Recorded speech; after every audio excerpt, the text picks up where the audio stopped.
Hey, friends, thank you so much for joining us at the Speaking of Equity podcast. Really appreciate you taking the time out of your day to listen. You're now tuning into the Leaders series, and we're getting a great sneak peek into the thinking of our leaders in terms of our equity and inclusion work and their own perspectives as it relates to those topics. So enjoy, and we hope to see you soon. Hello, welcome to the Speaking of Equity podcast, where we believe all conversations about education are conversations about equity. I'm Cornelius Godfrey, your host, and I am privileged to be joined by a phenomenal educator who I've had a great joy to get to know in the time that I've been in Troy District, not only as a coworker, but also as the principal of my two big children. We're welcome to join with us Shari Pawlus, the principal at Hill Elementary. Thanks for having me. Thanks for having me. I'm excited. Yeah, I'm glad. I am so glad that you took some time to chat with us. This is going to be a great conversation, but very informal. So we want people to know how our leaders are thinking about equity. It's really important to me that employees in Troy, community members, parents, all of the above are able to see that there are some people at the top of their game, considering what classrooms and school buildings are looking like for students and families from marginalized populations. And these are conversations that we're already having, right? We're talking about things that are important to us as educators. And we want to share those conversations with the community. So again, thank you. Thank you so much. Thanks for having me. Let's get to it. Yes. So the first thing I want to chat about in conversations about equity and a lot of other educational topics, a lot of passion can be associated. And I think all of us have a center or a heart where that, exudes from. So, my question to you is, why equity? Or if someone were to ask you, how has equity become an important part of your practice and your thinking? What's the root of, your concerns around this area? That's a loaded question coming in hot, Cornelius, right off the bat. Equity is very personal work to me. I have always thought about this in my educational journey, but it did not become a mission of mine until I birthed my firstborn. I think that realizing that she was going to be in a school system that was like mine, that had not changed, made me realize even more the importance of this work and the impact it would have on her life and my future children's life if we don't have these difficult conversations and if we don't work to fix a system that continues to be broken. Wow, and I can honestly say that there are some similarities in your why and my why. And I think, because we're both educators and parents, we probably both have some similar conversations, especially as it relates to, what children notice, right? Because we train kids from a very early age to pick up differences, even in, the way that we teach them, to notice shapes and colors and sizes. Sometimes those are pretty embarrassing lessons for our kids to share with others when they notice how, big one of our aunts is and lady at the grocery store. Yeah. Right. Has a mustache. Yes. Eddie, I thought only men. All right. Yes. We'll talk about it in the car. Yeah. So, when we talk about children and like their, growing awareness of the differences between themselves and those around them, I wonder if you could talk a little bit about, that process for you as a young child. When did racial consciousness, meet with your, growing mind? When did it become evident there was a distinction between you and maybe some of your classmates and your neighbors or people you saw on television? I credit where I am today to my parents and their desire to put my sister and I in the best schools in the best area. And so growing up, they put us in Birmingham public schools, and the amount of the families there, we were the Black family at the school we went to. But even though that was the experience, we never spent a lot of time growing up talking about the fact that we were the Black family at this elementary school. So I don't think I thought about it much. I knew that school is where I saw white people, and on the weekend is where I saw my people. So that's what I remember thinking. I remember developing these weird generalizations about Black people and white people as a result of what I experienced during the school day and then what I experienced on the weekend at home. And I wish that we had more conversations prior to the experience that I'm going to share with you in a moment about my Blackness. But I think my parents did that because they didn't want me to experience some things that they experienced. They wanted my sister and I to just not being different, not use it as a crutch or anything that was going to hold us back in any way. Well, then second grade came, and I think it was the Dukakis Bush elections, the first Bush. And we were having some debate in class about who was going to win. And it got pretty heated. Second graders are very opinionated, apparently, in the political circle. And we went outside, and someone said to me that I was going to vote for Dukakis because I am an N-word, and N-words vote that way. And that was the moment. Like, that was when it felt like I always carried around that I was Black at that school for the rest of my school career in that elementary school. Up until that moment, I was just Shari. I mean, I might be a little bit tanner, but we never talked about it. And we just, I had friends, I went to friends' houses, all of those things.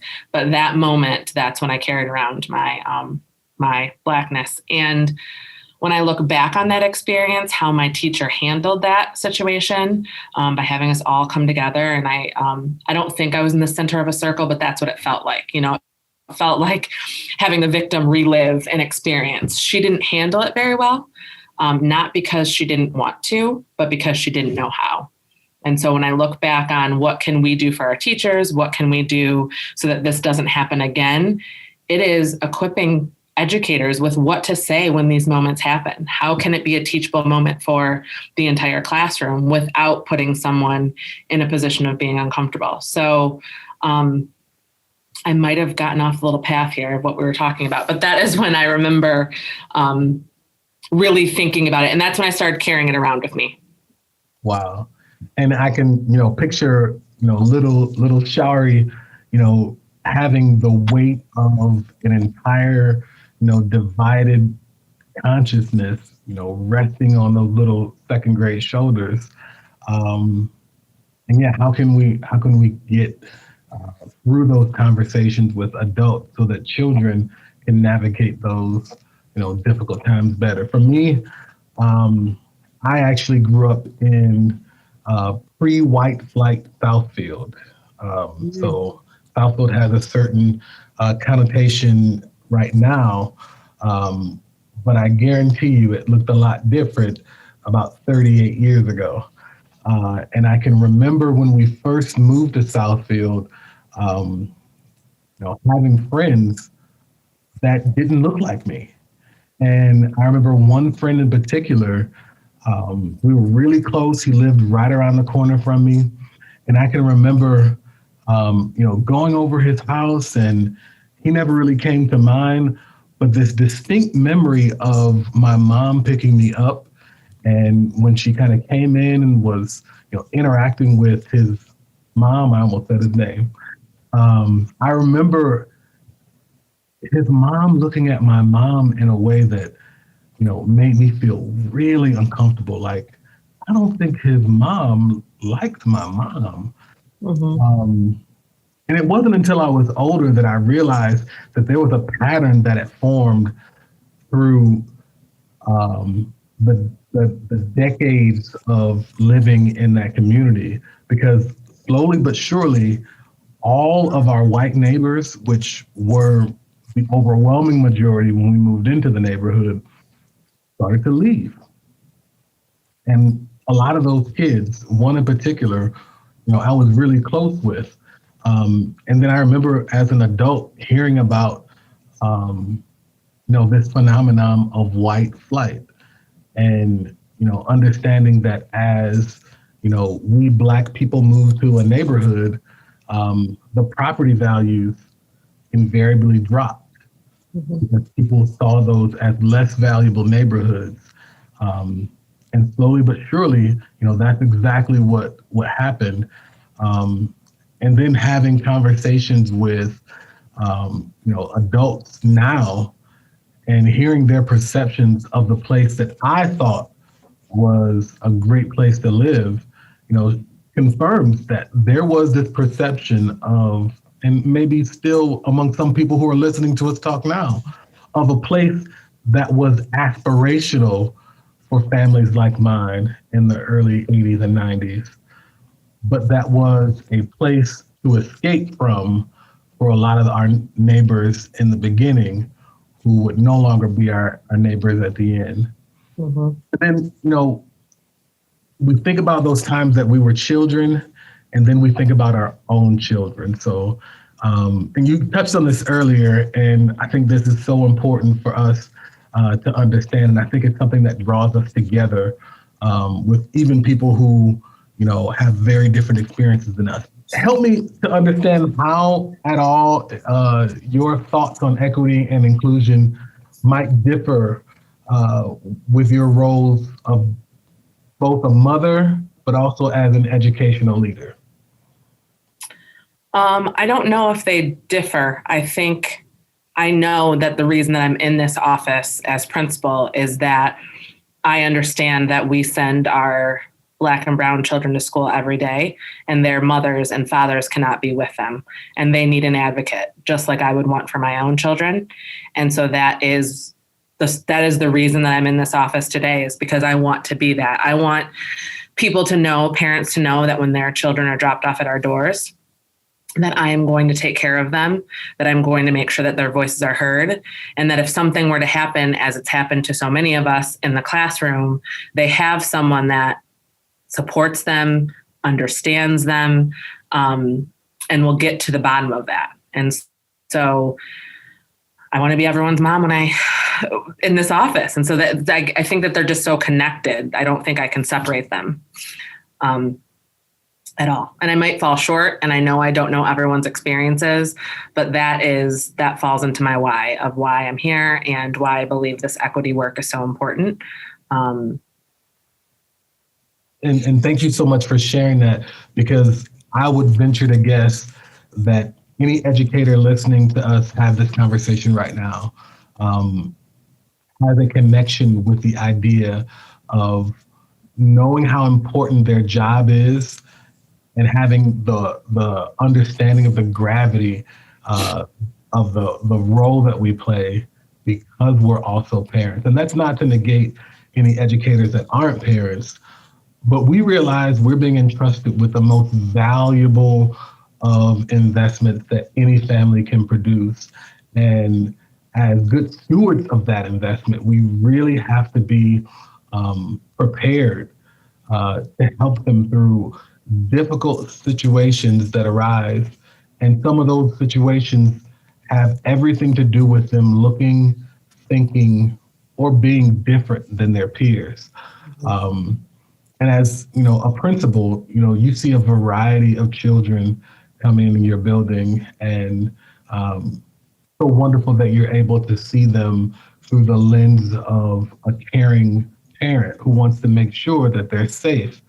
Tell me some things that you think are important for parents to know if they are concerned about the environments that their children are going to, because they might be different in some way. Maybe their home language is not English. Maybe there's a special food that they send with their children, and they're concerned about how other people will relate to their kids because of that. Maybe there's a way of being that their children walk with that, distinguishes them from their peers. Let's see if we can share, a little bit of comfort for those parents. I think being present is important. It's hard to return to the scene of a crime. And I say that because oftentimes those parents don't want to come into schools because they have experienced some sort of trauma themselves when it comes to school. Walking into the office, talking to the principal, all of that has negative connotation to that for marginalized groups of people. And so then there's that feeling of they're the experts. I'm just going to let them do what they do. And we're not trying to come into the schools and be there, not because we don't want to, but because it's hard to return to a place that has mistreated you. And so what I would say to those parents is that it's really important that you spend time connecting with the teacher and administration. The assumption that they know because they're the teacher or the educator, that's not the case. They need to hear more about your home language or the food or the disability or whatever it is. Teachers need to know, and they need to hear from you. And I know that in education, having parents there or having an advocate there, that matters. That is so important to the experience that children have in the classroom. It shouldn't, but it does. And so make your presence known. There's nothing wrong with having those conversations with the teacher and the principal and just being there. And don't stop, because you might not always be received the way that you intended the first time, but by the third or fourth, you will be more comfortable, and the building that your children are in, they will be more comfortable seeing you. And so just keep doing that. And it seems like you shouldn't have to. It seems like it should come so easy, but it doesn't. And so in this work, I think it's important that parents just remember to keep reaching out to the school, keep reaching out to the teachers, and advocating for your children. Ask questions. And thank you so much for surfacing that element of discomfort that can sometimes exist in homes where the culture, the thinking, the abilities might be different than those of the school we're sending our children to. And I appreciate so much because what I heard when you were speaking was this idea of relationships. Building connections and relationships, because ultimately, even if my experiences are worlds apart from yours, the degree to which we can develop a good connection between us shortens those distances between us. And now all of a sudden, even if we're not always speaking the same language, we're understanding each other from a very human place. Mm-hmm. Thank you so much. I really appreciate it. And I appreciate having this conversation because what we want to do is build relationships as a school community with the parents and the students and families that we serve. Thank you so much for sharing your time, and we'll see you on the next one. All right.